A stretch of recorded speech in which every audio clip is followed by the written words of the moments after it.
बदलते भारत की शान।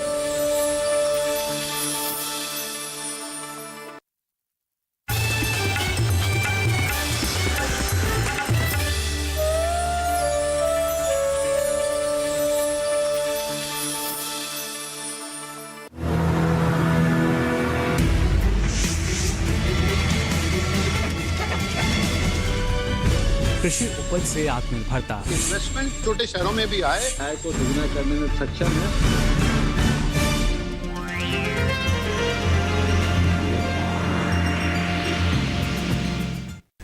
नमस्कार, आप सभी का स्वागत विचार विमर्श में। मैं हूं मुकुल शर्मा। विचार विमर्श में हर सप्ताह आपके लिए अलग अलग विषय लेकर हम हाजिर होते हैं और आज के अगर बात की जाए विषय की, जी हाँ, अभी समय चल रहा है गेहूं की खेती का और उसमें भी अलग अलग क्रांतिक अवस्थाएं जो हैं वो हम देख सकते हैं। लेकिन कैसे गेहूं की एक अच्छी देखभाल आपको मालामाल कर सकती है, इस बारे में आज आपको हम जानकारी देंगे। किस तरह का प्रबंधन आपको अपनाना चाहिए, खरपतवार की समस्या अगर आ रही है तब क्या करना होगा, या किसी रोग या कीट की अगर समस्या आपके सामने है तब कैसे आप उसका निदान कर सकते हैं, और साथ साथ बदलता मौसम जो है आपके लिए कहीं चुनौती ना जाए, वहां पर किस तरह की सावधानी आपको बरतनी होगी अपनी फसल में, और कैसे गेहूं की फसल आपको अच्छा लाभ दे सकती है, अच्छा मुनाफा दे सकती है। इन सभी सवालों के जवाब हम जानने की कोशिश करेंगे आज के कार्यक्रम में। और इसके लिए आपको बता दें हमारे साथ बेहद ही खास मेहमान जुड़े हैं, इनका परिचय आपसे हम करा देते हैं। हमारे साथ मौजूद हैं भारतीय गेहूं जौ अनुसंधान संस्थान के निदेशक डॉक्टर जीपी सिंह जी। बहुत बहुत स्वागत डॉक्टर सिंह आपका। साथ ही संस्थान के ही प्रधान वैज्ञानिक डॉक्टर अनुज कुमार हमारे साथ जुड़े हैं। इसी संस्थान में वैज्ञानिक डॉक्टर राजेंद्र सिंह छोकर जी हमारे साथ जुड़े हैं, प्रधान वैज्ञानिक हैं, इनसे हम जानकारी लेंगे।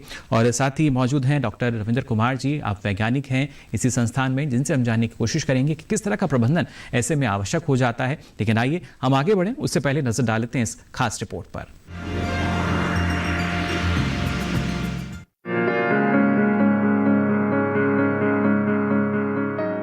गेहूं हमारे देश की सबसे प्रमुख और पारंपरिक फसलों में से एक है और भारत विश्व में दूसरा सबसे बड़ा गेहूं उत्पादक देश है। उत्तर प्रदेश, पंजाब, हरियाणा और मध्य प्रदेश में जमकर गेहूं बोया जाता है और कुल उत्पादन का लगभग 70% गेहूं सिर्फ 3 राज्यों पंजाब, हरियाणा और उत्तर प्रदेश से मिलता है। उत्तर भारत के राज्यों में गेहूं सिंचित फसल के रूप में उगाया जाता है, जबकि मध्य प्रदेश और महाराष्ट्र के ज्यादातर इलाकों में गेहूं की खेती बरसात द्वारा सिंचित फसलों में की जाती है।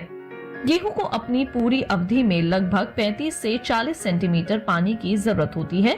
इसके क्राउन, जड़ों और बालियों के निकलने की अवस्था में सिंचाई काफी जरूरी होती है। ऐसा नहीं करने पर उपज पर इसका गलत असर पड़ता है। गेहूं के लिए आमतौर पर 4 से 6 सिंचाइयों की जरूरत होती है। भारी भूमि में 4 और हल्की भूमि में 6 सिंचाइयां काफी रहती हैं। गेहूं में 6 अवस्थाएं ऐसी हैं जिनमें सिंचाइयां करना फायदेमंद रहता है। अगर गेहूं की एक ही सिंचाई उपलब्ध हो तो ताजमूल अवस्था पर जरूर करें। अगर गेहूं की सिंचाई के लिए 2 ही सिंचाइयां उपलब्ध हो तो ताजमूल और पुष्पावस्था पर करें। अगर 3 सिंचाइयों की सुविधा हो तो ताजमूल अवस्था, बाली निकलने के पहले और दुग्धावस्था पर करें। देर से बोए गए गेहूं में पहली सिंचाई बुवाई के 18 से 20 दिनों बाद और बाद की सिंचाइयां 15 से 20 दिनों के अंतराल पर करते रहें। गेहूं की फसल को खरपतवार से बचाना भी जरूरी है। गेहूं में उगने वाली प्रमुख खरपतवार है गेहूं का मामा, कृष्ण नील, मोथा, बथुआ, चटरी मटरी, हिरनखुरी, सेंजी और अंकरी। साथ ही अंकरा, जंगली जई, जंगली पालक और जंगली गाजर भी गेहूं की प्रमुख खरपतवार हैं। फसलों को सबसे ज्यादा नुकसान खरपतवार से ही होता है, इसलिए गेहूं में समय से खरपतवार नियंत्रण करें। आमतौर पर खरपतवार फसलों को मिलने वाली 47% नाइट्रोजन, 42% फास्फोरस, 50% पोटाश, 24% मैग्नीशियम और 39% कैल्शियम का उपयोग कर लेती है, जिससे फसल की बढ़वार पर असर पड़ता है। संकरी और चौड़ी पत्ती वाली खरपतवारों की रोकथाम के लिए सल्कोस्पाइरून 75 WP की 33.0 ग्राम और मल्टास्पाइरून मिथाइल 5% की 40 ग्राम मात्रा को 600 से 800 लीटर पानी में घोलकर प्रति हेक्टेयर छिड़काव करें। ये छिड़काव पहली सिंचाई के बाद लेकिन 30 दिनों की अवस्था से पहले करें। ध्यान रखें कि किसी भी तरह की दवा का छिड़काव कृषि विशेषज्ञों की सलाह से ही करें। वहीं इस समय गेहूं को पाले से भी बचाएं। ज्यादा सर्दी वाले दिन शाम के समय गेहूं में हल्की सिंचाई करें। सिंचाई करने से गेहूं को पाले से नुकसान की आशंका काफी कम हो जाती है।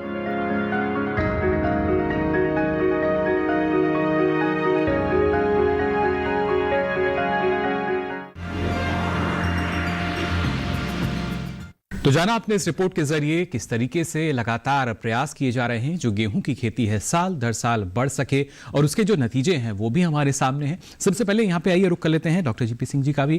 डॉक्टर सिंह, जानना चाहेंगे आपसे, अगर वर्तमान स्थिति को हम देखते हैं, क्या स्थिति हम मान सकते हैं इस बार अगर गेहूं के उत्पादन की बात की जाए तो?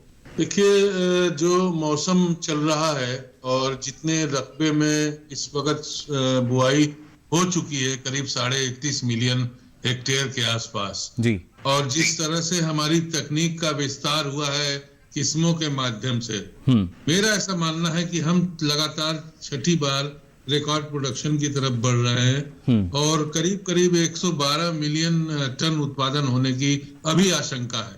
जी बिल्कुल, लेकिन ऐसे में अगर खासतौर से फसल की अवस्था की हम बात करते हैं डॉक्टर सिंह, तो क्या हम मान सकते हैं, क्योंकि जो मौसम है उस पर काफ़ी निर्भर करता है कि जिस तरह का मौसम में अगर परिवर्तन हुआ तो उसका असर सीधा हमारी फसल पर पड़ेगा, तो क्या स्थिति अभी आप फिलहाल देख पा रहे हैं? अभी तो जो फसल है उसके लिए तो सर्वथा उचित है मौसम का हाल, लेकिन जैसा कि आपको मालूम है कि मौसम के बारे में भविष्यवाणी करना बहुत मुश्किल कार्य होता है जी। और गेहूं की फसल में जब बाली आ जाती है उसके बाद का मौसम भी बहुत कुछ उत्पादन को तय करता है जी। तो ऐसा अनुमान है लॉन्ग टर्म जो वो तापमान सही रहने की संभावना है जी। अगर थोड़ा बहुत 1-2 डिग्री का वेरिएशन हुआ भी तो मुझे ऐसा लगता है कि जो हमारी किस्में हैं जिसमें हमने तापमान रोधी क्षमता का बहुत अच्छे तरीके से पिछले एक दशक से या 5-6 वर्षों से विकास किया है जी, वो उसको सह पाने की अच्छी स्थिति में है, तो उनके नतीजे काफी बेहतर भी आ सकते हैं। जी जी जी बिल्कुल। साथ ही यहाँ डॉक्टर अनुज, आपका रुख हम करना चाहेंगे, क्योंकि जिस तरीके से अभी डॉक्टर सिंह ने भी बताया कि इस बार जो उपज है वो अधिक अनुमानित है और ये निर्भर करता है कि हमारी जो किस्में हैं वो कैसी हैं या फसल की अवस्था अभी कैसी चल रही है, और खासतौर से मौसम का भी जैसे डॉक्टर सिंह ने यहाँ जिक्र किया। हमारे पास उन्नत किस्में हैं जिसमें अच्छी क्षमता है, उनकी अगर प्रतिरोधक क्षमता की हम बात करते हैं वो भी बेहतर स्थिति है। इस बारे में आप क्या कहना चाहेंगे? पूरे देश की अगर विवेचना की जाए तो जो गेहूं की बिजाई हमारी शुरू हुई थी 25 अक्टूबर से लेकर के और पूरा जनवरी के 14 जनवरी तक चली जाती है, जो गन्ना वाला एरिया है या आलू के कटाई के बाद जो किसान गेहूं की फसल लगाते हैं। तो अगर कुल मिलाकर के देखें तो जो बहुत अगेती किस्में हैं जिनको अर्ली किस्म टू अर्ली किस्में कहते हैं, जो 25 अक्टूबर से 7 नवंबर के बीच बिजाई की जाती है जी, वो करीब करीब 85 से 95 दिनों की अवस्था में आ चुकी है। जो दूसरी किस्में हैं जिसको हम बोलते हैं टाइमली सोन, जो समय से बिजाई की है, जो 8 नवंबर से 25 नवंबर तक के बीच की नवंबर सोन बोल सकते हैं, वो भी करीब करीब 70 से 80 दिन की अवस्था में है। उसके बाद जो लेट सोन वैरायटी है जो 25 नवंबर के बाद 25 दिसंबर तक की अवस्था है, वो भी करीब करीब 50 से 60 दिन की अवस्था में है, और या 70 दिन की भी अवस्था में कुछ हैं। और जो बहुत लेट कंडीशन में जो बिजाई हुई है वो भी करीब करीब 50 दिन के आसपास की अवस्था में है जी। तो जो शस्य क्रियाओं की बात जहां तक हो सकती है उसमें बहुत सारा जो शस्य क्रियाएं बहुत सारी हैं वो तो निकल गई हैं जी। पिछले 20-22 दिनों में जो मौसम हमारे देश में, खास करके पूरे देश में भी कह सकते हैं, लेकिन उत्तर पश्चिमी मैदानी क्षेत्र में कोहरा रहा या बारिश होती रही, धूप नहीं निकली, लेकिन ये हमारे लिए एक रामबाण का काम किया है, खास करके पछेती किस्मों में, क्योंकि उनको एक बहुत ठंडा वातावरण मिल गया फुटाव के लिए। और जनरली देखते हैं कि मौसम में परिवर्तन से पछेती किस्में ज्यादा प्रभावित होती हैं अगेती किस्मों की तुलना में जी। तो मुझे लगता है पछेती किस्मों के लिए ये वरदान साबित हुआ है, क्योंकि आए दिन अखबारों में भी खबर आती रही और हम लोगों के पास भी बहुत सारे फोन आते रहते थे कि इस मौसम का क्या फर्क पड़ेगा। तो इस बारिश ने तो बहुत पानी का भी काम किया है, एक सिंचाई का बहुत सारे फसलों में, और उसके साथ साथ जो एक ठंड जो बढ़ी है उसका बहुत अच्छा मुझे लगता है इम्पैक्ट आया है। यानी सोने पे सुहागा हम मान सकते हैं जो स्थिति बिल्कुल, बनी हुई है। खेतों में जो गेहूं जी। देख रहे हैं हम जी। उसकी रंगत ही बिल्कुल अलग है। हमारे डायरेक्टर साहब भी इससे एग्री करेंगे कि बहुत शानदार फसल खड़ी है अभी। जी बिल्कुल। और साथ ही डॉक्टर सिंह, जैसा कि अभी अनुज जी बता रहे हैं कि ना सिर्फ सोने पे सुहागा जैसी जो स्थिति है वो इस बार हमें फसल पर नजर आ रही है, लेकिन इसमें अगर हम बायोफोर्टिफाइड जो किस्में हैं उनकी बात करें, उनसे किस तरह के जो फायदे हैं वो हो सकते हैं? उपज तो जाहिर तौर पर अच्छी आएगी, गुणवत्ता भी अच्छी आएगी, किस तरीके से किसान के लिए फायदेमंद है? देखिए, आगे चल के जो किस्में जितनी भी हमारे देश में विकसित होंगी, वो हमारा ऐसा प्रयास है कि सारी बायो फोर्टिफाइड की कैटेगरी में हो।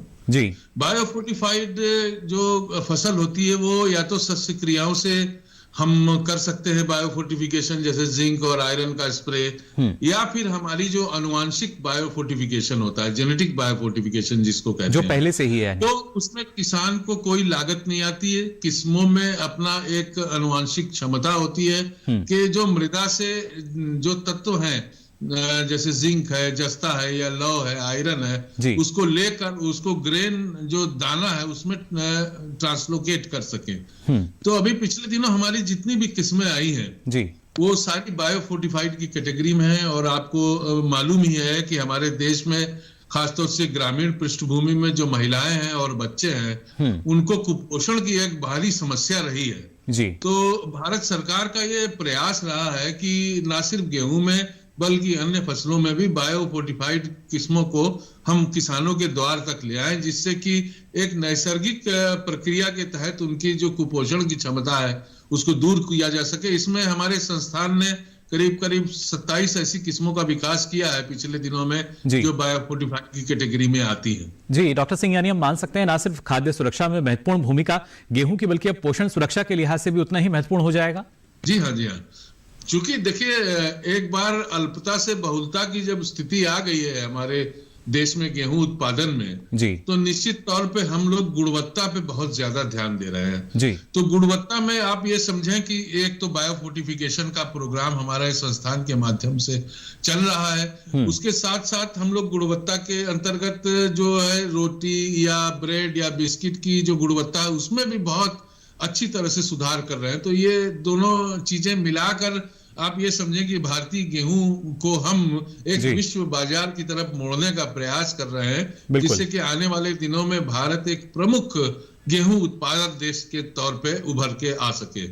जी बिल्कुल, काफ़ी महत्वपूर्ण ये देखिए। और ना सिर्फ अगर हम अनाज तक सीमित रहते हैं, बल्कि उसके ज़रिए जो अलग अलग प्रसंस्कृत उत्पाद हम तैयार कर सकते हैं, जिनका जिक्र डॉक्टर सिंह यहाँ कर रहे थे, ये काफ़ी महत्वपूर्ण हो जाता है। लेकिन इसके साथ ही डॉक्टर अनुज, अगर हम देखते हैं फसल विशेष प्रबंधन की अगर बात की जाए, क्योंकि शुरुआत से हमें हर बात का ख्याल यहाँ रखना होगा, फसल विशेष प्रबंधन की अगर हम बात करते हैं तो उसके लिए भी क्या किसानों के पास कुछ विकल्प हैं? बिल्कुल, बहुत सारे विकल्प हैं। और जो पिछले दिनों बारिश हुई है उसमें जितने भी फसल अवशेष प्रबंधन वाले खेत थे उसमें जल का जमाव नहीं देखने को मिला है और उसमें प्रभाव बहुत अच्छा था। और बहुत सारी योजनाओं के माध्यम से सरकार चाह रही है कि किसी भी तरीके से जो धान का फसल अवशेष है उसी में गेहूं की बिजाई हो सके। चाहे उसके कई तरीके हैं, चाहे हम उसके बेल बना करके उन फसल अवशेषों को खेत से बाहर निकाल सकें, या उन्हीं फसल अवशेषों में हैप्पी सीडर या सुपर सीडर या स्मार्ट सीडर के माध्यम से बिजाई कर सके। तो ये सारी तकनीकें अवेलेबल है किसान के पास। और विगत दिनों में भारत सरकार की बहुत अच्छी मुहिम चलाई जा रही है, जिसके तहत कस्टम हायरिंग सेंटर बहुत सारे बनाए गए हैं पूरे देश में। हर गांव में कोशिश हो रही है कि एक कस्टम हायरिंग सेंटर बनाया जाए और वो उस गांव के रकबा जितना भी 25,000 एकड़ हो या 2500 एकड़ हो या 3,000 एकड़ हो, उसकी पराली का प्रबंधन कर सके। सरकार की एक ये भी योजना है कि हर एक किसान जो 1 एकड़ का अगर अपना फसल अवशेष प्रबंधन कराता है, चाहे जिस विधि से कराता है, उसको 1,000 रुपए का अनुदान भी सरकार दे रही है। तो सरकार की तरफ से बहुत सारी मुहिम चल रही है। और विगत अगर वर्षों की बात करें तो उसकी तुलना में इस वर्ष मुझे लगता है फसल अवशेष प्रबंधन के तहत गेहूं की बिजाई बहुत ज्यादा हुई है। और ये एक सफलता है तकनीकों की, मुझे लगता है। जी बिल्कुल, तकनीकी रूप से देखिए किस तरीके से लगातार हम आगे यहाँ बढ़ रहे हैं। और ना सिर्फ सफलता तकनीकी रूप से, बल्कि अगर किसानों के नज़रिए से देखें तो देखिए जो लागत है किस तरीके से वो अब धीरे धीरे कम हो रही है और उसके ज़रिए जो मुनाफा है या आमदनी है वो किसानों की बढ़ रही है। साथ ही यहाँ डॉक्टर सिंह आपसे हम जानना चाहेंगे, अगर ये तो हम बात कर रहे हैं जिस तरीके से सामान्य अवस्था में अभी गेहूँ की है, लेकिन अगर पछेती दशा की खास तौर से बात की जाए, जो पछेती स्थिति है वो किसान जो है अच्छी उपज ले सकें, क्योंकि एक धारणा ये भी हो जाती है कि आपने अगर पछेती किस्में ली हैं तो शायद उत्पादन आपको उतना नहीं मिल पाएगा, लेकिन वहाँ उत्पादन हम अच्छा ले सकें, गुणवत्ता युक्त ले सकें। क्या इसके लिए भी कोई ऐसी महत्वपूर्ण बातें जिनका ख्याल रखना होगा? किसान को निश्चित तौर पे प्रोफेशनल होना पड़ेगा, उसको कॉन्ट्रैक्ट फार्मिंग की तरफ जाना पड़ेगा, और बहुत सी ऐसी जो व्यापार प्रतिष्ठान है जो किसानों से कॉन्ट्रैक्ट फार्मिंग कराना चाहते हैं, क्योंकि आप जानते हैं कि मंडियों में सरकारी खरीद जब होती है तो उसमें आप सेग्रीगेट नहीं करते हैं गेहूं को, इसलिए चाहे अच्छी गुणवत्ता का फसल किसान मंडी में लाता है या मध्यम गुणवत्ता का या निम्न गुणवत्ता का, सबको एक बाजार भाव जो सरकार द्वारा निर्धारित होता है एमएसपी के माध्यम से वो मिलता है। लेकिन किसान अब जागरूक हो रहा है, उसको लगता है कि अगर उसकी फसल में गुणवत्ता अधिक है, जैसे प्रोटीन की मात्रा अधिक है या उसका दाना बहुत चमकदार है या उसकी किस्म ऐसी है जो ब्रेड के लिए सर्वथा उपयुक्त है, तो उसको कुछ प्रीमियम मिलना चाहिए। कई राज्य सरकारें जैसे मध्य प्रदेश में ड्यूरम गेहूं पे या अपने ब्रेड वाले गेहूं पे 200 रुपए प्रति क्विंटल का प्रीमियम दिया जाता रहा है, लेकिन आमतौर पे देखा जाए तो ऐसा प्रीमियम का व्यवस्था नहीं है, इसलिए कॉन्ट्रैक्ट फार्मिंग की तरफ किसान काफी आकर्षित है। चलिए, बिल्कुल। तो देखिए किस तरीके से प्रोत्साहन जो है वो लगातार दिया जा रहा है, और जैसा कि डॉक्टर सिंह ने बताया कि जिसमें प्रोटीन की मात्रा ज़्यादा हो, जो दाना है वो चमकदार हो, किसी भी लिहाज से जब गुणवत्ता बढ़ जाती है तो उसी हिसाब से एक किसान की उम्मीदें भी बढ़ती हैं। और खासतौर से डॉक्टर अनुज, अगर हम बात करते हैं, आजकल बाजार में ग्लूटेन फ्री आटे की भी बात कही जाती है, अलग अलग उत्पाद भी आते हैं। कैसे ना सिर्फ जो उत्पादक हैं हमारे, जो किसान हैं, वो सुनिश्चित कर सकते हैं कि जो बाजार है उनके लिए सही है और उपभोक्ताओं तक सीधे वो जुड़ सकें, इसके लिए क्या कुछ खास ऐसे मानक जिनका ख्याल रखना चाहिए? किसान भाइयों को ये पता होना चाहिए, और आम दर्शकों के लिए भी मैं बता दूं कि ग्लूटेन फ्री आटा का मतलब गेहूं का आटा नहीं होता है जी। गेहूं और जौ ऐसी फसलें हैं जिसमें हमारा संस्थान काम कर रहा है, और बिना ग्लूटेन के गेहूं के आटा या जौ के आटा की परिकल्पना की नहीं जा सकती है। मैं कहीं सुपर मॉल में मैं देखता हूं, जब पैकेट उठा करके मैं देखने की कोशिश करता हूं कि उस पैकेट पे क्या लिखा है, तो कई बार तो मुझे उसमें लिखा रहता है छोटे अक्षरों में व्हीट फ्री।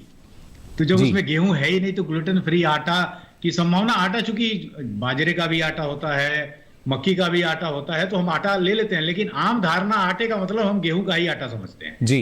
तो ग्लूटेन के बिना तो चपाती की परिकल्पना नहीं हो सकती है, और इस देश में मुझे लगता है कि ग्लूटेन की इतनी बड़ी समस्या नहीं है जितना इसको माहौल बनाया गया है, और बहुत सारी चीजों को बेचने की कोशिश की जा रही है। लेकिन एक चीज है कि बहुत सारे प्रोडक्ट पे लोगों ने ग्लूटेन फ्री लिखना शुरू कर दिया है। इसका मतलब है कि आम उपभोक्ता में ये जागृति जरूर आ रही है कि इन चीजों में ग्लूटेन नहीं होता है जी। जैसे चावल के पप्स हैं जो बिक रहे हैं, उस पे भी ग्लूटेन फ्री लिखा हुआ मुझे कई जगह दिखा। अनुज जी, लेकिन आपके पास भी किसान बड़ी संख्या में पहुंचते हैं प्रशिक्षण के लिए, क्या उनके जहन में भी इस तरह के सवाल आते हैं या नहीं? बिल्कुल बिल्कुल। अभी तो हमारे पास बहुत सारे किसान जो गुजरात से आए थे, उनका यही प्रश्न था कि आप बताओ कि डॉक्टर साहब ये ग्लूटेन फ्री आटा कैसे गेहूं का हो सकता है। तो हमने बताया ये तो नहीं हो सकता है, लेकिन ग्लूटेन फ्री आटा हो सकता है जो कई सारे अनाजों को मिला करके आजकल बाजार में उपलब्ध है। और मेरा ये मानना है कि अगर कमर्शियल स्केल की बात करें तो अब तक जो है पूरे भारत में एक अच्छा मार्केट क्रिएट हो गया है एमपी व्हीट करके जी। जितना एमपी व्हीट करके गेहूं बिक रहा है बाजार में, उतना एमपी व्हीट पैदा नहीं होता है, खास करके उस मालवा रीजन में जहां से खास करके बारानी क्षेत्रों से गेहूं आता है, जिन दानों में थोड़ी चमक होती है। लेकिन हमारे शोधों से और हमारे बहुत सारे प्रयोगों से ये पता चल चुका है, और हम लोगों ने आंकड़े भी देखे हैं कि जितना अच्छा क्वालिटी मध्य प्रदेश के गेहूं का है, उतना ही अच्छा क्वालिटी हरियाणा और पंजाब के भी गेहूं का है।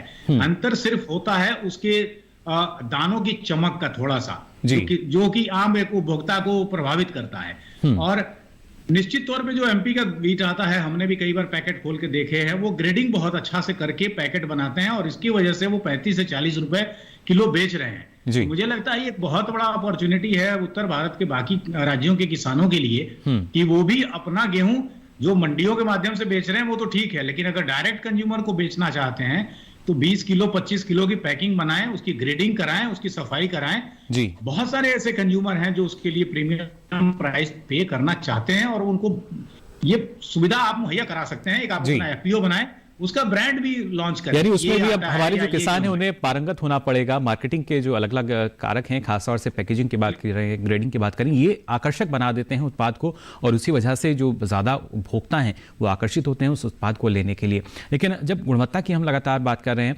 डॉक्टर सिंह आपसे हम जानना चाहेंगे, क्योंकि अभी हाल ही में हमने देखा प्राकृतिक खेती को लेकर भी एक रुझान जो है वो लगातार किसानों के बीच आ रहा है। और गेहूँ की अगर हम बात करते हैं, अगर किसान इसकी प्राकृतिक खेती कर रहा है, कितना लाभ उसको मिल सकता है?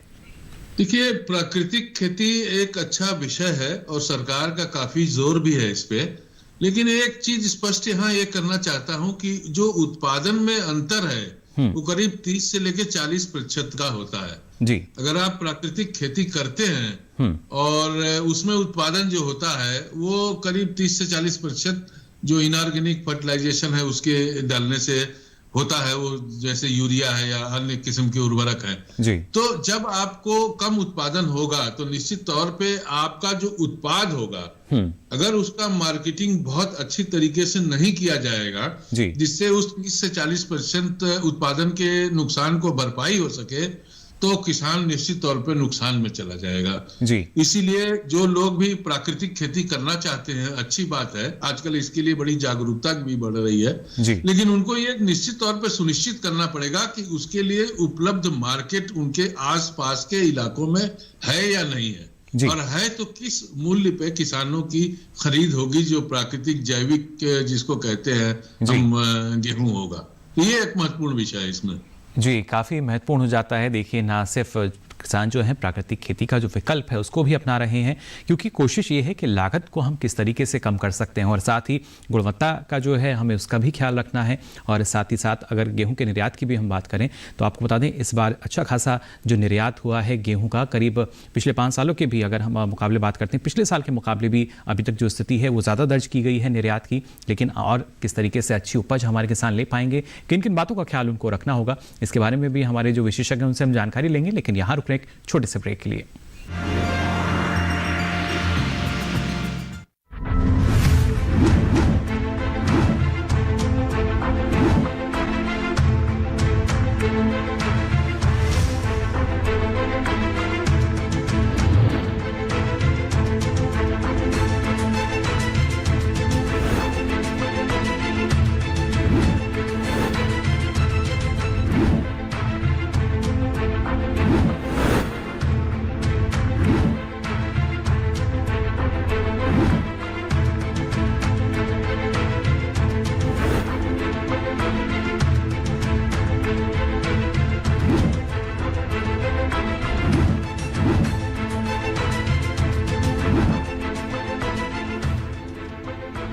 जानने के लिए देखिए हर शनिवार शाम 5:30 बजे सरकार आपके साथ, सिर्फ दूरदर्शन किसान पर।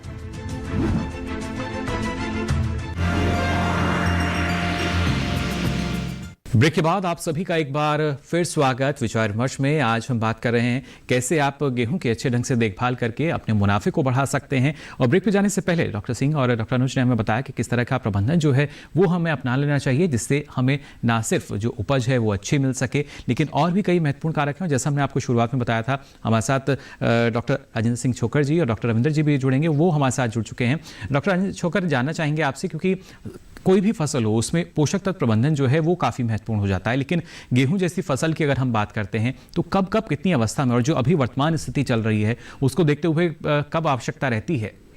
देखिए, गेहूं है ये जो, इसमें अगर अच्छी पैदावार लेनी है तो हमें जो पोषक तत्वों का प्रबंधन हो सही से करना होगा।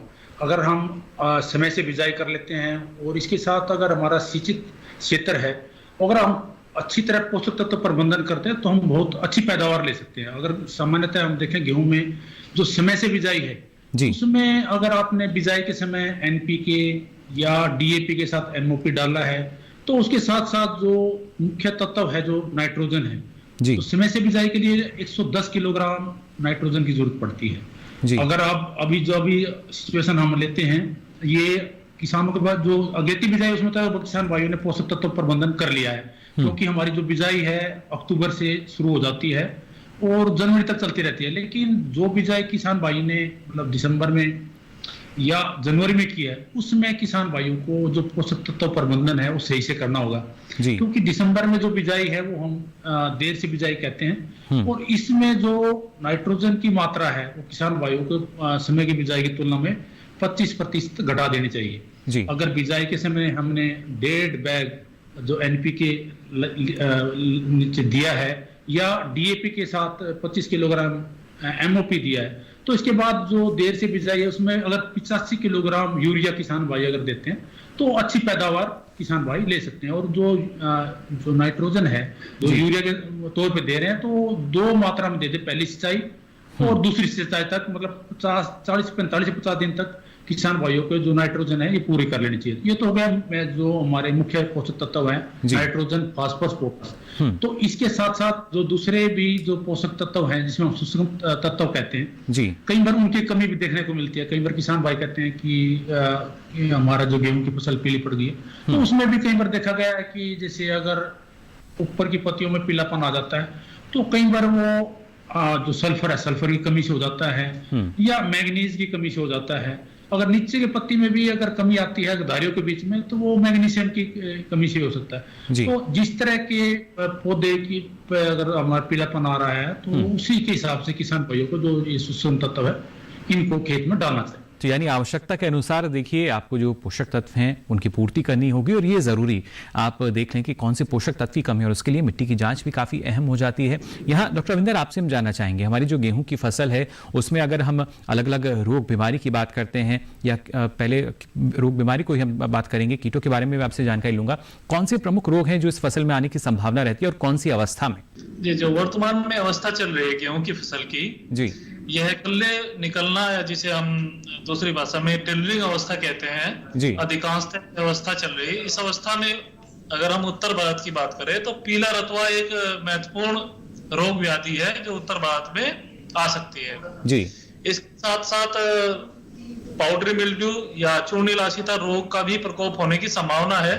चूर्णिल आशिता रोग उत्तर पर्वतीय क्षेत्रों में ज्यादातर आने की संभावना होती है क्योंकि आर्द्रता बनी रहती है। जी, इन क्षेत्रों में पीला रतुआ, चूर्णिल आशिता आती है। साथ ही साथ जो पूर्वोत्तर भारत का क्षेत्र है उसमें आपका पत्ती झुलसा रोग, जिसे स्पॉट ब्लॉच रोग भी कहा जाता है, भी दिखाई देता है, और पीला रतुआ रोग भी इस समय आ सकता है। बिल्कुल डॉक्टर साहब, लेकिन पीला रतुआ रोग के अगर लक्षण की हम बात करें या इसका समाधान, इसका निदान कैसे हम कर सकते हैं, कैसे पहचाने किसान? जी, जैसे कि कहा जाता है कि हर पीली पत्ती पीला रतुआ नहीं होती है। हमारे किसान भाई भी पीला रतुआ रोग को बड़ी आसानी से पहचान सकते हैं। जैसे ही आप पीला रतुआ रोग ग्रसित पत्ती को हाथ से छुएंगे तो आप देखेंगे कि आपके हाथ पर हल्दी जैसा पीले रंग का पाउडर या चूर्ण दिखाई देगा, जो कि पीला रतुआ होने का एक सबसे महत्वपूर्ण पहचान हो सकती है। कई बार हमारे किसान भाई अनायास खेत में निरीक्षण के समय जैसे खेत में घुसे होते हैं तो उनके कपड़ों के निचले भाग पर यह पीले रंग का चूर्ण पाया जाता है, जो एक संकेत देता है कि खेत में पीला रतुआ आया हुआ है। जी बिल्कुल, और इसके निदान की अगर बात की जाए, कैसे इसका निदान किया जा सकता है या क्या प्रबंधन हो इसके लिए? जी, पीला रतुआ रोग की रोकथाम के लिए सबसे जो महत्वपूर्ण रोगनाशी या कवकनाशी में कहूँ फंजीसाइड जो होते हैं वो प्रोपिकोनाजोल सबसे आमतौर पर किसान भाइयों में बहुत प्रचलित है। प्रोपिकोनाजोल 25% ईसी की मात्रा 0.1% की दर से अगर आप प्रयोग करेंगे, यानी कि 1 लीटर पानी लेकर उसमें 1 ml कवकनाशी मिलाकर प्रति एकड़ 200 लीटर पानी में 200 मिलीलीटर दवा का छिड़काव करने से यह रोग आसानी से नियंत्रित किया जा सकता है। साथ ही अगर अन्य कवकनाशियों की बात की जाए, टेबुकोनाजोल एक नया कवकनाशी है जिसकी 25% मात्रा, 25% घुलनशील मात्रा बाजार में उपलब्ध है कई सारे कवकनाशियों में। इस रोगनाशक दवा का भी 1 ml प्रति लीटर जल की दर से छिड़काव करने से रोग का अच्छी तरह से प्रबंधन हो सकता है। जी बिल्कुल। तो देखिए किस तरीके से जो समस्या है वो दूर हो सकती है, लेकिन समस्याओं में जब हम बात करते हैं तो खरपतवार जो है ये एक बड़ी समस्या लगातार हमारे किसानों के सामने रहती है। और गेहूं की फसल की अगर हम बात करते हैं डॉक्टर छोकर, इसमें भी कई तरह की जो खरपतवार आते हैं, कौन से प्रमुख और अभी की जो अवस्था चल रही है इसमें या आने वाले समय में कौन से ऐसे खरपतवार हैं जो किसानों के लिए परेशानी का सबब बन सकते हैं? देखिए, गेहूं में संकरी और चौड़ी पत्ती दोनों तरह के खरपतवार पाए जाते हैं। तो संकरी पत्ती में है जो सबसे प्रमुख जो समस्या है किसानों के सामने, वो है कणकी, गुल्ली डंडा, जो गेहूं का मामा कहते हैं। ये एक मुख्य समस्या है, खासकर उत्तर पश्चिमी क्षेत्र या उत्तर पूर्वी क्षेत्र है जहां भी सिंचित क्षेत्र है जी। और उत्तर पश्चिमी क्षेत्र में ये खासकर ज्यादा बड़ी समस्या है, क्योंकि यहाँ इस जो खरपतवार में है शाकनाशी प्रतिरोधकता, बहुत शाकनाशी प्रतिरोधकता हम कह सकते हैं जिसे आ गई। जो मगर बाजार में उपलब्ध जो शाकनाशी हैं उनके जो ज्यादातर के इनके विरुद्ध इनमें जो शाकनाशी हैं, इसमें जो खरपतवार है इसमें कणकी में प्रतिरोधकता है जी। और इसके नियंत्रण के लिए जो है अभी हमने सिफारिश की थी, एक नई शाकनाशी है जो पायरोसल्फोन, जो कई नाम से उपलब्ध है बाजार में, अवकीरा, जेडवा, मोमी जी। और ये इसका बहुत अच्छी तरह से नियंत्रण करने में सहायक है जी। लेकिन इसकी जो सिफारिश की थी ना बिजाई के समय, और मान लो कि जिस किसान भाई ने थोड़ा देर से बिजाई किया है तो ये देर से जो बिजाई करते हैं उसमें भी एक जो कणकी की समस्या रहती है जी। तो वहां भी किसान भाई इस जो शाकनाशी का पहले पानी तक अगर 25 से 30 दिन तक भी इसका, क्योंकि अभी जो मनुष्य की अवस्था वो भी छोटी होगी, अगर देर से बिजाई की है तो मान लो दिसंबर के आखिरी में या जनवरी में की है, अगर इसकी समस्या है तो इसी शाकनाशी का प्रयोग कर सकते हैं। इसके बाद रहती है कि दूसरी संकरी पत्ती में जंगली जई की समस्या रहती है। तो जंगली जई के लिए भी हमारे पास कई विकल्प उपलब्ध हैं, जैसे आप क्लोडेनाफॉप है, इसकी उत्पाद मात्रा 160 ग्राम प्रति एकड़ है, या फिनोक्साडैन है 400 ml प्रति एकड़ है, ये डाल सकते हैं, या सल्फासल्फ्यूरोन है 13.5 ग्राम प्रति एकड़। ये तो होगी संकरी पत्ते नियंत्रण के लिए। लेकिन कुछ चौड़े पत्ते भी आजकल जिनका प्रकोप बढ़ रहा है, उसमें जैसे जंगली पालक है, जंगली पालक में भी देखने में आ रहा है कि इसमें भी प्रतिरोधकता आ गई, खासकर जो मेटसल्फ्यूरोन था उसके प्रति प्रतिरोधकता है। तो इसके नियंत्रण के लिए भी जैसे 2,4-D एक पुरानी शाकनाशी है, इसका प्रयोग कर सकते हैं किसान भाई। अगर पाउडर फॉर्म की है तो 250 ग्राम प्रति एकड़, या लिक्विड में जैसे स्टर फॉर्मुलेशन जो अगर हम प्रयोग करते हैं तो उसकी 400 से 500 ml प्रति एकड़ अगर किसान भाई प्रयोग कर सकते हैं। तो ये काफी चौड़े पत्ते हैं जो उनका नियंत्रण कर सकते हैं। एक और शाकनाशी है कार्बेंडाजोल। अगर हम मेटसल्फ्यूरोन प्लस कार्बेंडाजोल को मिलाकर हम डालते हैं तो अगर हमारे खेत में अलग अलग तरह के चौड़े पत्ते खरपतवार हैं, जिसमें आपका जंगली पालक हो गया, चटरी, मटरी, बाथू, या दूसरे तरह के भी जो चौड़े पत्ते खरपतवार है, उनका हम अच्छी तरह से निदान कर सकते हैं। लेकिन किसान भाइयों को चाहिए कि जो ये शाकनाशी हैं इनको सही मात्रा में डाल लें और सही समय पर डाल लें। और देखना जाता किसान भाई अगर प्रतिरोधकता दे तो इनकी मात्रा बढ़ा देते हैं जी। इनकी मात्रा न बढ़ाकर जो अदल बदल का प्रयोग करें किसान, यानी संतुलित मात्रा का ख्याल किसानों को रखना होगा जब आप इनका इस्तेमाल करते हैं। और जैसा डॉक्टर छोकर ने कहा कि अगर आप लगातार उनका इस्तेमाल करते हैं तो कहीं ना कहीं जो प्रतिरोधक क्षमता है वो फसल ले लेती है, और ऐसे में आपको लगेगा जो खरपतवार हैं वो ले लेते हैं और आपको लगता है शायद उसका असर नहीं हो रहा है। ऐसे में आप ज्यादा मात्रा का इस्तेमाल करते हैं, जो कि बिल्कुल सही नहीं है। आपको यहाँ जो खरपतवार राशि है वो बदल लेना चाहिए, और उसकी संतुलित मात्रा जो है उतनी ही आप अपने खरपतवार के लिए इस्तेमाल करें। साथ ही डॉक्टर रविंदर, आपसे भी हम जानना चाहेंगे, जब संतुलित मात्रा की हम बात करते हैं, हालांकि हम देखते हैं जो कीटों का प्रकोप है इतना ज्यादा मात्रा में नहीं, लेकिन फिर भी कौन कौन से ऐसे कीट हैं जो कि परेशानी का सबब बनते हैं गेहूं की फसल में? जी, इस समय वर्तमान जो फसल मौसम है उसमें सबसे ज्यादा आक्रमण होने की संभावना जो रहती है, पत्ती का माहू एक कीट होता है जिसकी हरे रंग का पाया जाता है और जिसकी संभावना सबसे अधिक है। और दूसरा जो महत्वपूर्ण कीट है गेहूं में नुकसान पहुंचा सकता है वो दीमक भी होती है। इन दोनों कीटों का नियंत्रण रसायनों के द्वारा आसानी से किया जा सकता है। पत्ती के माहू के लिए जो क्योनोल फास है 25 EC नामक एक कीटनाशी होता है, जिससे हम प्रभावी तौर पर इस कीट का नियंत्रण कर सकते हैं। जी बिल्कुल, संतुलित मात्रा जो है उसका हमें यहाँ ख्याल रखना चाहिए। जैसा डॉक्टर रविंद्र हमें बता रहे थे किस तरीके से आप निदान कर सकते हैं अगर पत्ती का माहू आपको जो कीट है वो अगर नजर आता है। जी डॉक्टर रविंद्र, मैं चाहूँगा आप और जानकारी हमें बता रहे थे कि कैसे इसका सफलतापूर्वक निदान हो सकता है। जी, मैं दीमक के बारे में जानकारी दे रहा था, क्योंकि दीमक भी कई बार ज्यादा क्षति पहुंचा सकती है फसलों में। जी, दीमक के लिए हम जो खड़ी फसल में नियंत्रण की जो विधि है उसके लिए क्लोरपायरिफॉस नामक एक दवा आती है। उस दवा का अगर सिंचाई के पानी के साथ हम इस्तेमाल करते हैं तो दीमक का प्रभावी नियंत्रण किया जा सकता है। इस दवा की मात्रा प्रति एकड़ 1.5 से 2 लीटर सिंचाई के जल के साथ साथ घोलकर अगर खड़ी फसल में दिया जाए तो अच्छी तरह से दीमक की रोकथाम की जा सकती है। यही मैं बताना चाह रहा हूँ।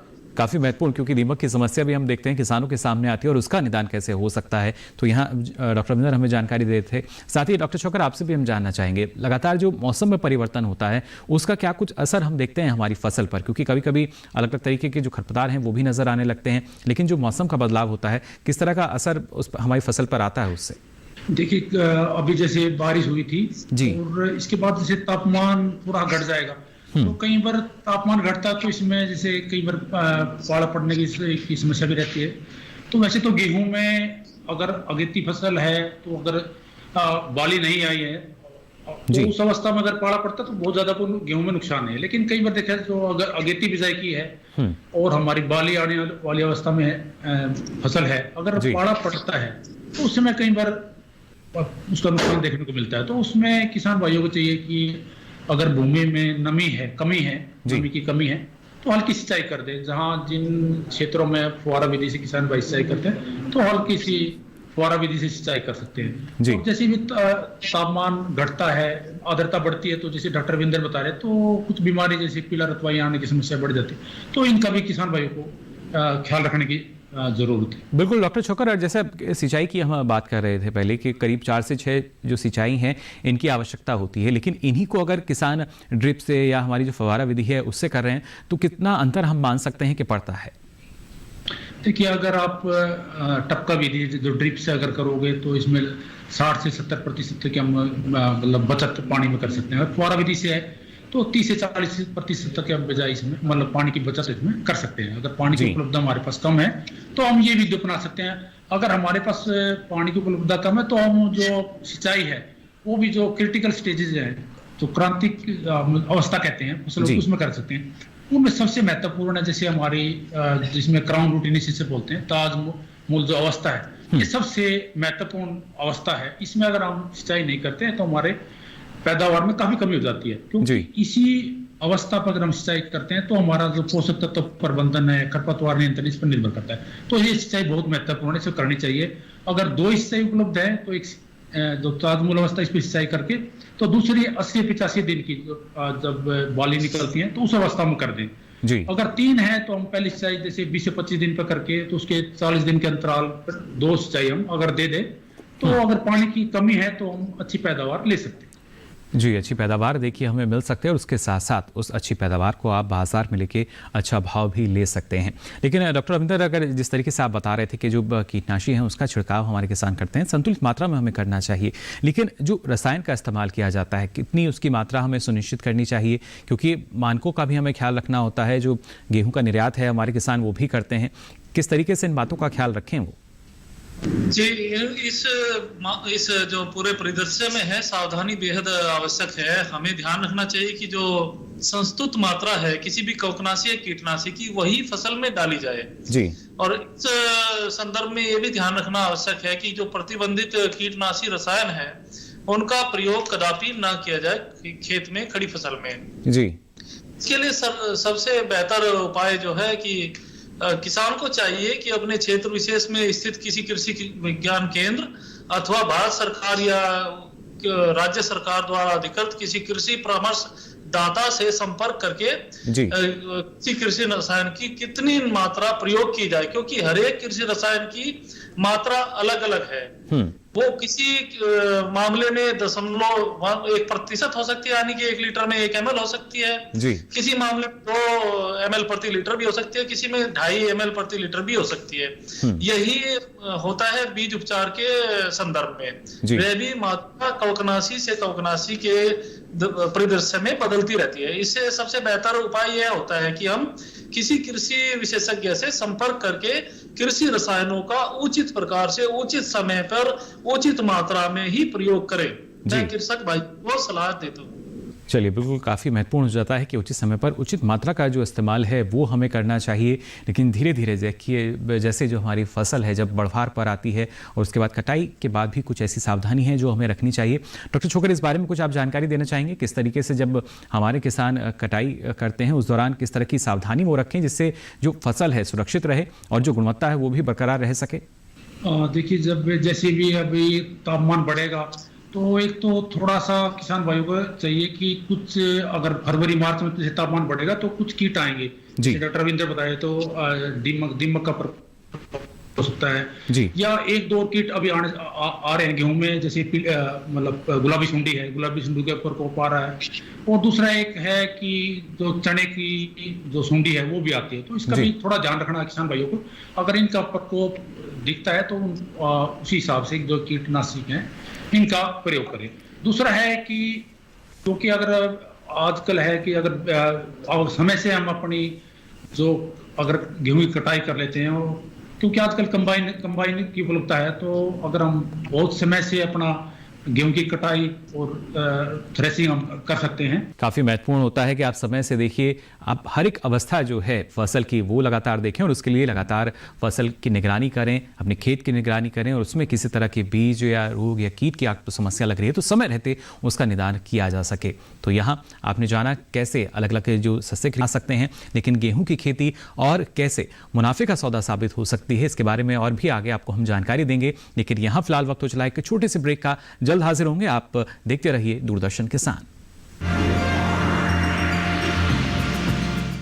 सरकारी योजनाएं हैं आपके लिए, कहां से पाएं फॉर्म, कहां करें जमा, किससे करें बात, कौन से कागजात कहां होंगे जमा, क्या ऑनलाइन भी हो सकता है आवेदन?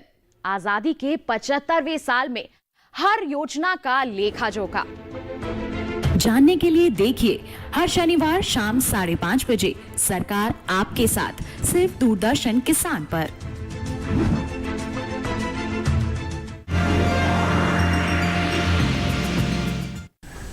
तो ब्रेक के बाद आप सभी का एक बार फिर स्वागत विचार विमर्श में। आज लगातार हम बात कर रहे हैं गेहूं की खेती की अच्छी देखभाल कर सकती है आपको मालूम। जी हाँ, बिल्कुल, अगर गेहूं में आप अच्छी से देखभाल कर सकते हैं तो मुनाफा आपका देखिए यहाँ पर डबल भी हो सकता है और उससे भी ज़्यादा हो सकता है। और इसमें आवश्यक हो जाता है कि इस तरीके से तकनीकी जानकारी आपको है, किस तरह का प्रबंधन आपने अपनाया है, और उसी के लिए जो हमारा संस्थान है भारतीय गेहूं एवं जौ अनुसंधान संस्थान, वहाँ से विशेषज्ञ लगातार हमारे साथ जुड़े हुए हैं। डॉक्टर सिंह, यहाँ जानना चाहेंगे आपसे, क्योंकि लगातार संस्थान की तरफ से प्रशिक्षण तो दिया ही जाता है, लेकिन अलग अलग तकनीक जो है वो दी जाती है जिससे ना सिर्फ अच्छी किस्मों का विकास हो सके, बल्कि एक जो किसान है उसका विश्वास जीत पाना वो भी एक कहीं ना कहीं चुनौतीपूर्ण रहता है। उन्हीं किस्मों की तरफ उनको आकर्षित करना, कैसे ये संस्थान जो है कर पा रहा है?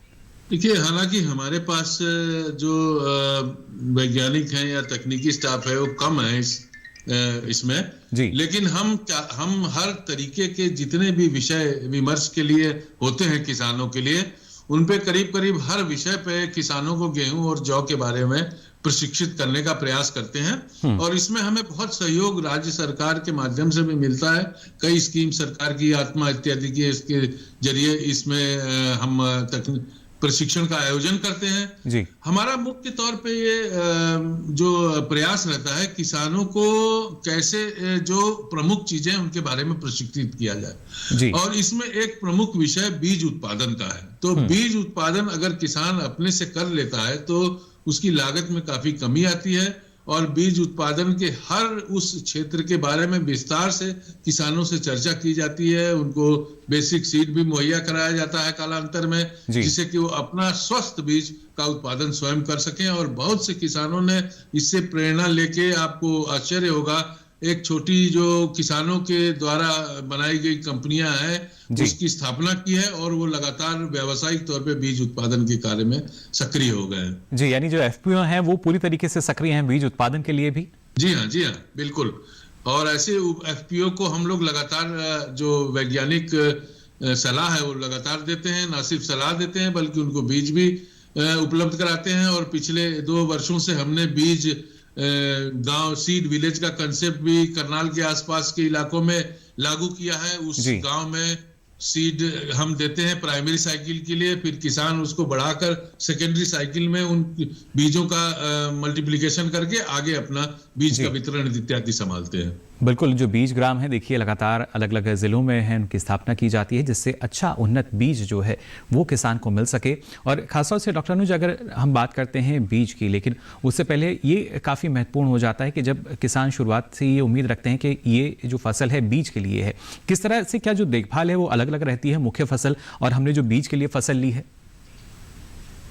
थोड़ा सा अंतर है, बहुत ज्यादा अंतर तो मैं नहीं कहूंगा, लेकिन निश्चित तौर पे अगर एक किसान प्रशिक्षण ले लेता है तो उसको अलग अलग चरणों में कैसे कैसे किस किस कृषि कार्य का संपादन करना है पूरे फसल सत्र के दौरान, तो उसको पता चल जाता है। इसमें मुख्य बात हम लोग ध्यान देने की ये होती है कि हम रोगिंग करते हैं जिसमें ऑफ टाइप प्लांट, जो प्लांट उस प्रजाति के नहीं होते हैं उसकी हम रोगिंग 3-4 स्टेजेस पे करते हैं जी। और वो जानना बहुत आवश्यक है, उससे बीज की शुद्धता बरकरार रहती है। तो वो मुझे लगता है कि 3-4 अवस्थाएं हैं जिसमें बाली आने की अवस्था में कुछ ज्यादा ही बहुत क्लियर हो जाता है और एक आम किसान भी देख करके समझ जाता है कि ये बाली इस प्रजाति की समझ में नहीं आ रही है, ये अलग से है। तो उसके लिए हम लोग कहते हैं कि आप बाली को ऊपर से ना तोड़े, पौधे को पूरा निकालिए जड़ से, क्योंकि कई बार कुछ बालियां नीचे रह जाती हैं, तो आप उनको वैसे पौधों को जड़ से निकालिए। और निश्चित तौर पे 1-2 बातों का ध्यान आपको जरूर रखना है कि एक तो बिजाई आप समय से जरूर करें और जब बिजाई के बाद उसमें खरपतवार प्रबंधन बहुत अच्छे से करें, क्योंकि इसका मल्टीप्लिकेशन बहुत तेजी से होता है खेतों में जी। तो आपको वो भी करना है, खाद पानी वगैरह सब कुछ आप सफल प्रबंधन करें। और जब कटाई का समय आता है तो निश्चित तौर पे आपको ध्यान देना है कि आप अगर हाथ से कटवाते हैं तो जो बॉर्डर से 5 मीटर का जो दायरा है उसको कटवा करके अलग बंधवाएं और बीच की जो फसल है उसको अलग बंधवाएं।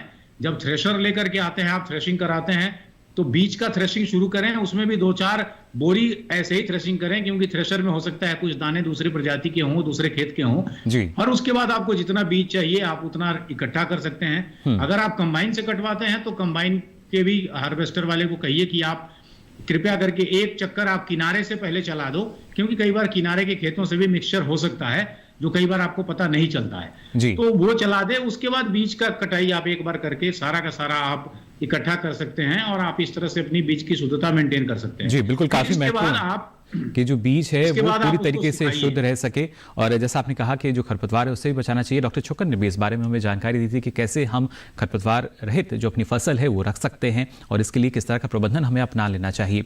साथ ही यहाँ डॉक्टर सिंह आपसे भी हम जानना चाहेंगे, क्योंकि काफ़ी महत्वपूर्ण हो जाता है कि किस तरीके से हम उसकी कटाई कर रहे हैं या वैज्ञानिक तरीका क्या है, लेकिन जब उसके लक्षण की हम बात करते हैं कि एक किसान जो है आमतौर पर हम देखते हैं जो खेत है पीलापन उस पर नजर आ जाता है जब पक जाती है हमारी फसल, लेकिन क्या कुछ ऐसी वैज्ञानिक विधि जिसके जरिए वो जान सकते हैं कि अब फसल जो है वो परिपक्व है कटाई के लिए? देखिए, किसान को बड़ा अनुभव होता है इस बारे में।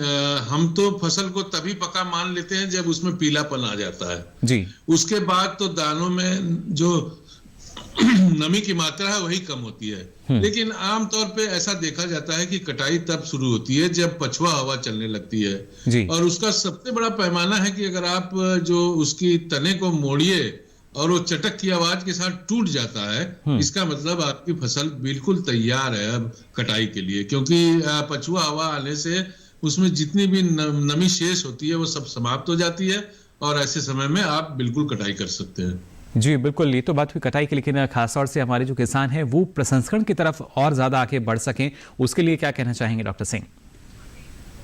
प्रसंस्करण के लिए तो सबसे पहला जो उनका आवश्यकता है वो ये है कि उन किस्मों का चुनाव करें जो विभिन्न प्रसंस्कृत जो खाद्य पदार्थ है उनके लिए निर्मित है। मिसाल के तौर पे हमारे संस्थान से जो भी किस्में निर्मित होती हैं उसमें प्रसंस्करण में जैसे दलिये के लिए अलग है, वो कठिया गेहूं होता है, या सूजी के लिए सेमोलिना जिसको कहते हैं उसके लिए अलग है, ब्रेड बनाने के लिए अलग किस्में हैं, बिस्किट के लिए बिल्कुल ही अलग किस्म होती है। ब्रेड में आपको ज्यादा प्रोटीन की आवश्यकता होती है, दाने का कड़ापन बहुत आवश्यक होता है, जबकि बिस्किट के लिए सॉफ्ट दाना होना चाहिए और प्रोटीन की मात्रा कम होनी चाहिए। इस तरह से किस्मों का निर्माण किया गया है, तो उन किस्मों को पहले लगाएं, उसके बाद निश्चित तौर पे जो मार्केट है उसमें उसकी काफी खपत है। और आप जानेंगे कि हमारे देश में बहुत बड़ा प्रसंस्करण का एक उद्योग है और 90% प्रसंस्करण का उद्योग गेहूं आधारित प्रसंस्कृत जो खाद्य पदार्थ है उन पर टिका हुआ है। और इसके लिए किसान जो प्रोसेसर है न सिर्फ देश के विभिन्न भागों से गेहूं एकत्रित करते हैं, बल्कि कई दफा ऐसा देखने में आया कि ऑस्ट्रेलिया इत्यादि से भी आयात किया जाता है। तो हम निश्चित ही इसकी जो पूर्ति है अपने लोकल मार्केट से कर सकते हैं। तो किसान भाइयों को यही हमारा सलाह है कि किस्मों का चुनाव बहुत महत्वपूर्ण है इसमें। जी, काफ़ी महत्वपूर्ण होता है देखिए किस्मों का चुनाव करना, क्योंकि उसके बाद ही जो अच्छी उपज की उम्मीद है वो और ज़्यादा बढ़ जाती है। लेकिन डॉक्टर अनुज, अगर देखा जाए जैसा यहाँ अभी डॉक्टर सिंह भी हमें बता रहे थे कि किस तरीके से जो किस्म है वो अच्छी हो जाती है, क्या प्रसंस्करण के लिए अगर किसान जो हैं बायोफोर्टिफाइड जो किस्में हैं उनका चयन करते हैं तो किस तरह का फ़ायदा उनको हो सकता है? क्योंकि आजकल हम मोटे अनाज की भी बात करते हैं, अच्छी गुणवत्ता उनके ज़रिए मिलती है जो कि खासतौर से पोषण के लिहाज से महत्वपूर्ण हो जाती है। तो क्या आने वाले समय में जो गेहूँ है उसको हम मोटे अनाज के करीब तक पहुंचा पाएंगे अगर पोषण के लिहाज से बात करें तो? निश्चित तौर पे प्रोटीन के मामले में तो मोटे अनाजों से हमारा गेहूं बहुत आगे है। और रही बात जहां पर आयरन और जिंक की, तो अब जितनी भी हमारी बायोफोर्टिफाइड किस्में आ रही हैं इसमें 40 ppm से अधिक जिंक और आयरन की मात्रा है, जो एक बहुत अच्छी मात्रा कही जा सकती है।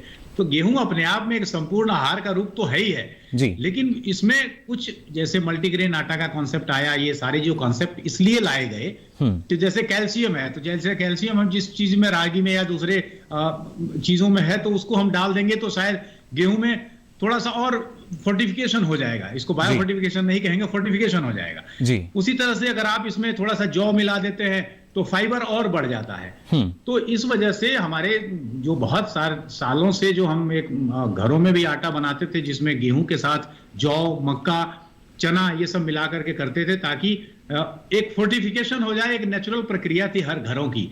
और मुझे लगता है कि अगर घरेलू संपूर्णता की बात करें, पोषण की बात करें, तो उसमें मुझे लगता है कि इतना ही कर देने से बहुत हद तक काम चल जाता है जी। डॉक्टर, लेकिन देख-रेख के साथ साथ अगर रसायनों के प्रयोग को हम देखते हैं वो कम से कम हो, क्योंकि वो भी पोषण के लिहाज से काफी महत्वपूर्ण है। उसके लिए और किस तरह की देखभाल आवश्यक है, संतुलित मात्रा में हमारे किसान इसका इस्तेमाल करें? और देखिए जितने भी रसायनों का प्रयोग होता है कृषि में, निश्चित तौर पे किसी भी चीज की अधिक मात्रा जहर का रूप लेती है। कोई भी चीज अधिकता में अगर ली जाए तो निश्चित तौर पे किसानों के लिए सुझाव हमेशा रहेगा कि जो एक रिक्वायरमेंट है, जो रिकमेंडेड पैकेज ऑफ प्रैक्टिसेस है, उसका नुकसान कहीं भी नहीं है। चाहे वो खरपतवारनाशी हो, चाहे वो कीटनाशक हो, चाहे वो रसायनों का प्रयोग हो या उर्वरकों का प्रयोग हो। लेकिन आवश्यकता से अधिक, जैसे हम कहते हैं 2.5 बैग डालना है, कोई उसमें 4 बैग डाल रहा है, तो निश्चित तौर पर यह कहीं ना कहीं मृदा को भी प्रभावित करता है, वातावरण को भी प्रभावित करता है और खास करके अंडरग्राउंड वाटर है उसके भी गुणवत्ता को प्रभावित करता है। तो एक ऑप्टिमम लेवल पे लाने की कोशिश है। और उसके बाद अगर आपके पास बहुत सारा साधन है जिसके माध्यम से आप गोबर की खाद, वर्मी कंपोस्ट वगैरह से या ग्रीन मैन्योरिंग से खेत की उपजाऊ शक्ति बढ़ा सकते हैं, तो इसकी मात्रा और धीरे धीरे हम घटा सकते हैं। जी बिल्कुल, काफ़ी बेहतर स्थिति ये हो सकती है। साथ ही आखिर में यहाँ डॉक्टर सिंह आपकी भी हम टिप्पणी लेना चाहेंगे, किस तरीके से और फायदेमंद हो सकते हैं हमारे किसान गेहूं की खेती करके, क्योंकि ना सिर्फ घरेलू बाजार में बल्कि अंतर्राष्ट्रीय बाजार भी है अब तो हमारे किसानों के पास। हमारा हर वक्त यही ध्येय रहता है कि कैसे किसानों का मुनाफा बढ़ाया जाए और उसमें खर्चों में कटौती का के अलावा कोई और विकल्प नहीं है जी। तो जैसे आप ड्रिल से सोइंग इत्यादि है, और अभी हाल फिलहाल में हमारे संस्थान ने 3-4 ऐसी किस्में विकसित की हैं और जो बहुत प्रचलित भी हो रही हैं, जिनका औसत उत्पादन 80 क्विंटल प्रति हेक्टेयर और उनकी अनुवांशिक क्षमता करीब 96-97 क्विंटल तक है। इन किस्मों का चुनाव अगर अक्टूबर के मध्य में बुआई के लिए करते हैं तो हमारे अर्थशास्त्री के वैज्ञानिक जो है उनकी गणना के मुताबिक प्रति हेक्टेयर किसान को करीब 18 से 20 हजार रुपए का अतिरिक्त मुनाफा मिलता है, जो नवंबर माह की सोइंग में सामान्य किस्मों से ज्यादा है। तो ये एक तरीका हो सकता है किसानों की आय बढ़ाने का। गेहूं से आय बढ़ाने का सोचना थोड़ा सा कठिन विषय है, लेकिन गेहूं अपना रोल निश्चित तौर पे आय बढ़ाने में कर देगा, ऐसा मेरा मानना है। महत्वपूर्ण भूमिका गेहूं की देखिए ना सिर्फ देश की खाद्य सुरक्षा के लिहाज से, पोषण सुरक्षा के लिहाज से और खासतौर से हमारे किसान की जब आर्थिक सुरक्षा की हम बात करते हैं उस लिहाज से भी काफ़ी महत्वपूर्ण हो जाता है। अलग अलग विकल्प जो हैं वो किसानों के पास हैं। प्रसंस्करण का जो क्षेत्र है उसमें भी असीम संभावनाएं हैं। जो किसान है इसका रुख भी कर सकते हैं और अपनी आमदनी को बढ़ा सकते हैं। आवश्यकता है तो सिर्फ लागत को कम करने की, और उसी के बारे में हमारे जो विशेषज्ञ हैं आज इन्होंने जानकारी दी किस तरीके से देखरेख आप कर पाएंगे और उसके साथ ही अपने मुनाफे को बढ़ा सकेंगे। साथ ही हमारे साथ हमारे जो विशेषज्ञ आप जुड़े, डॉक्टर जीपी सिंह आपका बहुत बहुत शुक्रिया, इतनी महत्वपूर्ण जानकारी आपने हमारे दर्शकों के साथ साझा की। साथ ही डॉक्टर अनुज आपका भी बहुत बहुत आभार, इतनी महत्वपूर्ण जानकारी आपने हमारे दर्शकों को बताई जिससे अपने बेहतर के लिए अपनी लागत को कम कर सकें। बहुत बहुत शुक्रिया सर। तो जाना आज आपने कैसे आप अपने ना सिर्फ लागत को कम कर सकते हैं, आमदनी को बढ़ा सकते हैं, और गेहूं एक ऐसी फसल जिसकी एक अच्छे ढंग से देखभाल आपको मालामाल कर सकती है। तो फिलहाल आज के लिए विचार विमर्श में बस इतना ही, लेकिन आपको बता दें अब ये सारी जानकारी जो है आप देख सकते हैं यूट्यूब चैनल पर। इसके लिए आपकी टीवी स्क्रीन पर जो QR कोड दिखाया जा रहा है इसे आप स्कैन करें, उसके बाद आप पहुंचेंगे यूट्यूब चैनल पर जहां ये सारी जानकारी अब आप कभी भी कहीं भी ले सकेंगे। तो फिलहाल आज के लिए विचार विमर्श में बस इतना ही, दीजिए इजाजत, नमस्कार।